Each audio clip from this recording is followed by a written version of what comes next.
Assalamualaikum warahmatullahi wabarakatuh. Ketemu lagi dengan saya Andre, tentunya di channel kesayangan kita, channel Jelang Malam.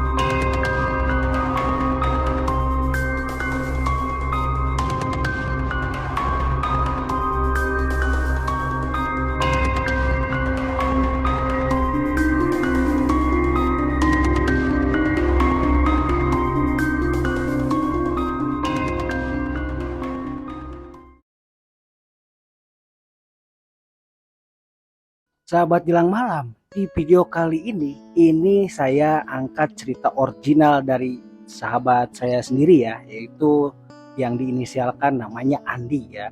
Oke, nah ini sahabat Jelang Malam minta doanya juga ya untuk saya pribadi, karena ini jujur ceritanya memang aku tulis sendiri, aku susun kata demi kata dengan baik supaya bisa disuguhkan dengan luar biasa ya ke sahabat Jelang Malam ya.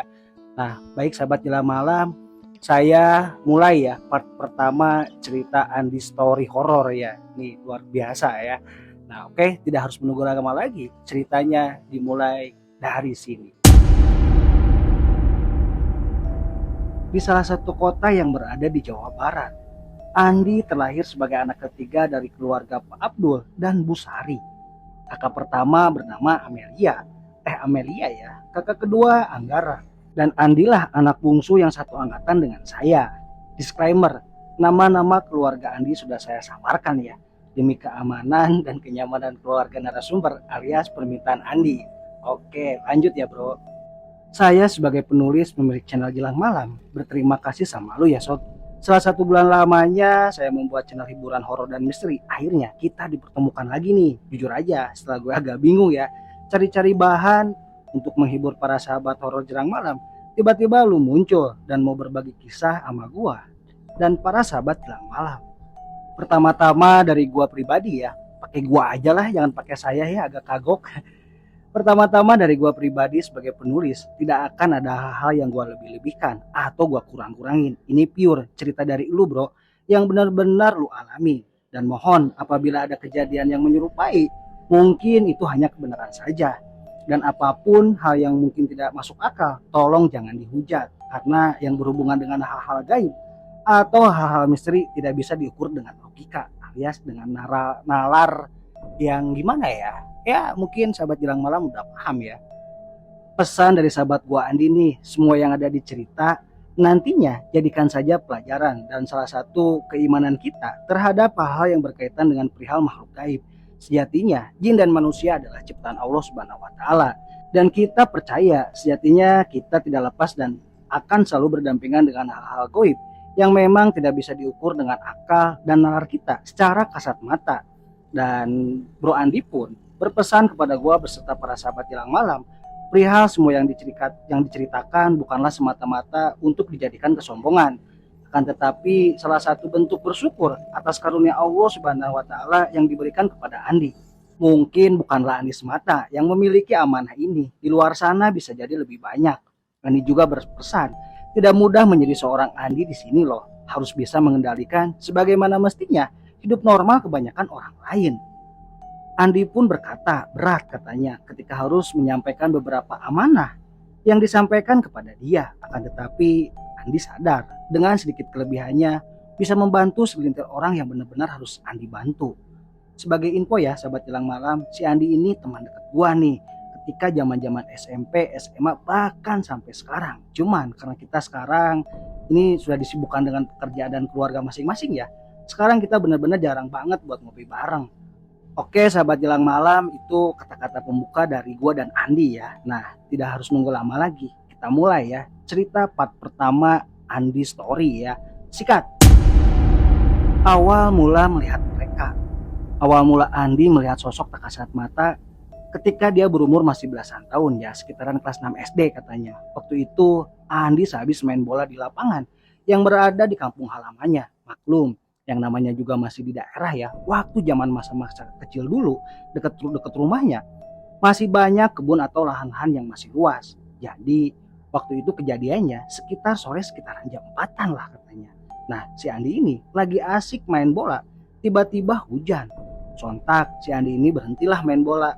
Dia lebih memilih berteduh di pohon yang gede banget tuh di sekitaran lapangan. Kalau menurut Andi, karena waktu itu kecil kan, waktu Andi masih kecil, dia nggak tahu nama pohonnya apa. Dia berteduh-teduh aja di bawah pohon itu. Nah, Andi kalau hujan-hujanan pasti dimarahin orang tuanya, apalagi kakak pertamanya. Killer banget katanya. Hujan malah makin deras. Andi di posisi bingung. Kalau pulang pasti basah kuyup. Setibanya di rumah pasti diomelin juga. Sedangkan teman-teman Andi malah makin asik bermain bola.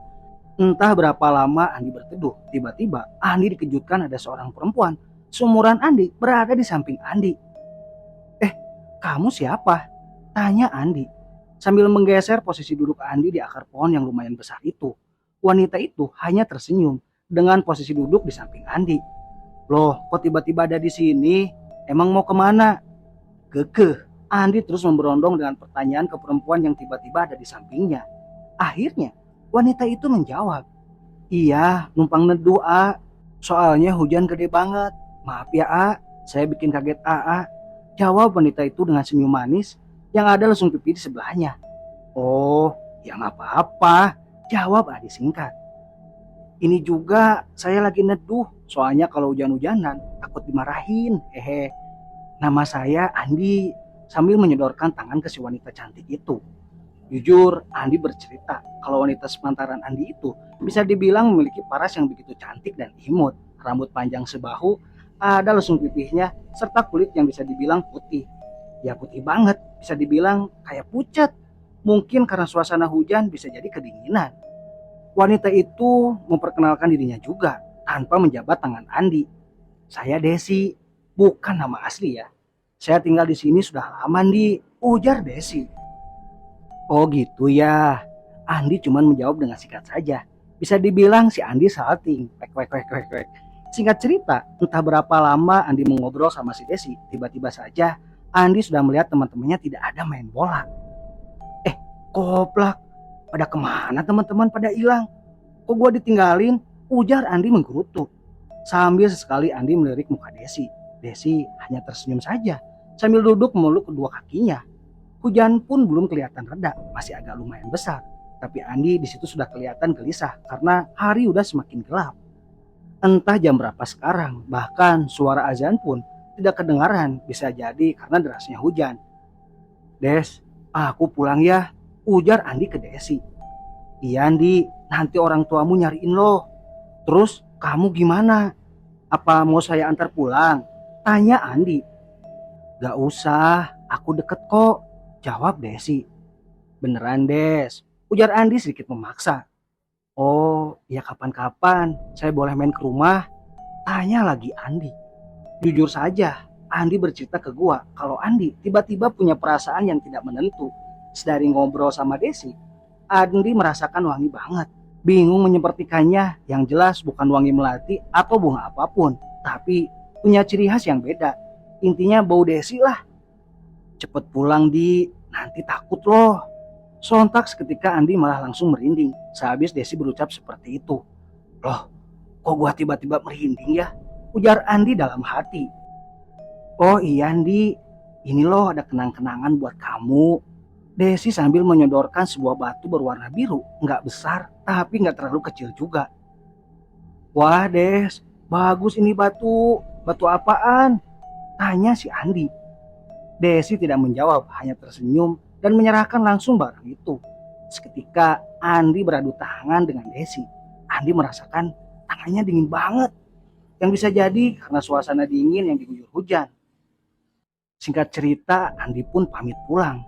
Sambil berlari kecil, Andi bergegas meninggalkan pohon besar yang dijadikan tempat berteduh. Andi penasaran, melirik ke belakang. Masih terpancar senyum manis Desi, akan tetapi Andi seketika merinding. Tidak ada pikiran aneh-aneh. Andi terus berlari kecil menuju ke rumahnya. dan tidak terlalu jauh. Sebenarnya tadi Andi mulai heran.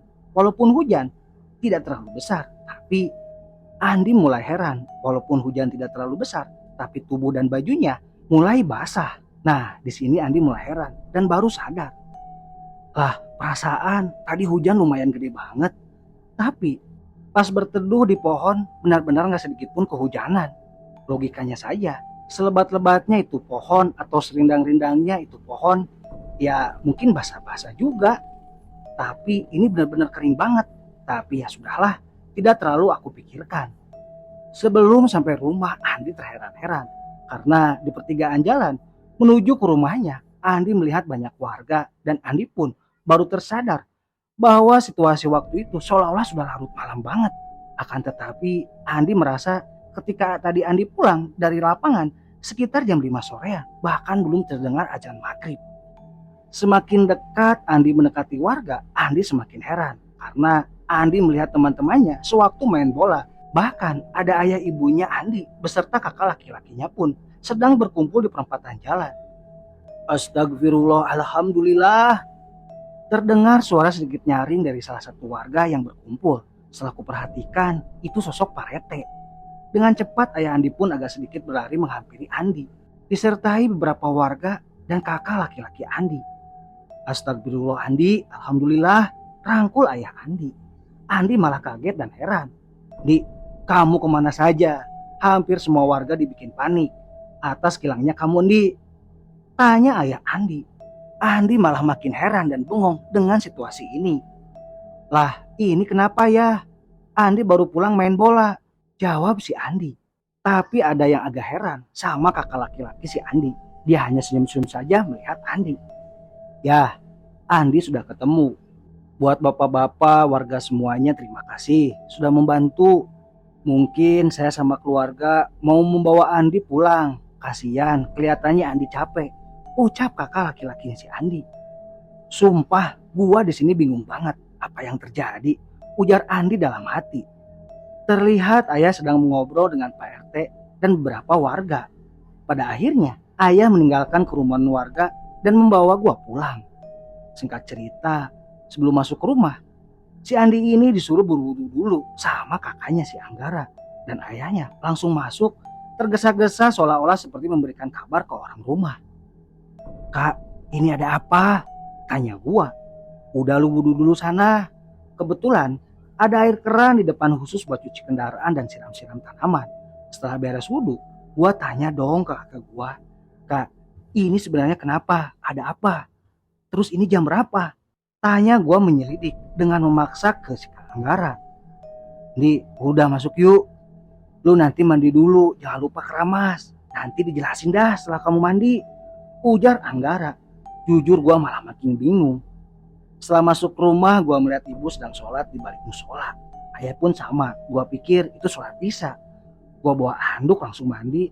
Begonya gua ngeliat jam seolah-olah gua juga nggak ngeh karena memang badan ngerasa capek banget dan pengen cepet-cepet tahu aja apa yang terjadi sebenarnya. Singkat cerita, pas gua beres mandi dan masuk kamar, buset, jam sudah menunjukkan pukul 01.45. Apa nggak salah lihat? Ini sudah jam 1 malam lebih. Gue tetap aja masih bingung. Dalam lamunan, sontak gue langsung keinget Desi. Dan tiba-tiba ayah memanggil. Andi, sini kamu. Iya ya, sebentar, lagi pakai baju. Gue langsung ke ruangan tamu. Sontak, ibu memeluk sambil menangis memeluk gue. Ya Allah Andi, alhamdulillah kamu sudah pulang nak. Sambil mengelus-ngelus kepala gue. Kemana aja kamu? Aku pun sambil menyeka air mata karena gak kuasa jujur aja melihat ibu menangis. Malah gua juga ikutan sedih. Andi main bola tadi bu, ujarku menjelaskan kepada ibu. Tiba-tiba ayah langsung membuka pembicaraan. Di, syukur alhamdulillah. Sebenarnya tadi itu kami semua dan warga nyari-nyari kamu. Setelah maghrib, ayah sama kakak kamu nyari-nyari kamu karena belum pulang-pulang saja. Sementara teman-temanmu sudah pulang. Menurut kabar dari teman-temanmu, kamu sudah pulang duluan di sebelum hujan. Tutur penjelasan ayah. Tapi ibumu keburu panik. Akhirnya ayah lapor tuh ke Pak Rete dan ke warga juga. Dan akhirnya kita semua mencari kamu. Tapi untung saja ayah dikasih tahu sama kakak kamu kalau kamu ada di lapang dan bakalan pulang. Ya, tapi yang namanya orang tua beda, Andi. Apalagi ibumu. Jadi, sebenarnya kamu tuh tadi hilang berjam-jam, Di. Makanya kalau sudah waktunya maghrib cepet pulang, nak. Ujar ibuku. Aku hanya mengut-mengut saja dan seolah-olah kakakku mengisyaratkan gue tidak usah banyak penjelasan. Iya ya, Bu. Maaf, Andi malah jadi ngerepotin. Ujarku kepada kedua orang tuaku. Singkat cerita, ayah sama ibu meninggalkan kami berdua untuk beristirahat. Gua lihat ada sirat yang lelah di mata mereka. Nah, sahabat jelang malam, di sini Andi menjelaskan, ini babak pertama Andi bisa melihat, bahkan bisa berteman dengan makhluk yang kasat mata. Di, mungkin ayah sudah tahu ada kelebihan dalam diri kamu yang memang diturunkan dari garis keturunan ayah, termasuk kakak ini, ujar Kak Anggara. Tapi yang namanya orang tua, apalagi ibu Mundi, beda lagi. Punya rasa khawatir yang berlebihan kepada anak-anaknya. Jujur aja, gue masih bingung ini. Terus ini maksudnya gimana kak? Tanyaku menelisik. Desi, dek, gue langsung kaget. Kenapa kagak gue tahu tentang Desi? Kenapa sama Desi kak? Tanyaku. Dia bukan manusia Andi. Lah kamu ini gimana sih? Sontak aku pun semakin kaget. Tapi tak ada yang aneh sama Desi, tanyaku. Terserah kamu Di, yang jelas. Itu batu pemberiannya, simpan saja. Dan untung kamu tidak diganggu makhluk yang jahil di pohon itu. Pohon gede itu, pohon beringin, Andi. Kamu malah rendu di situ. Temenmu itu seolah-olah lindungin kamu tadi. Jangan iseng-iseng kamu ya main ke sana lagi. Karena si Desi itu bukan tinggal di sana. Dia hanya menemanimu saja. Awas, ingat ya. Kakakku mengingatkan gua.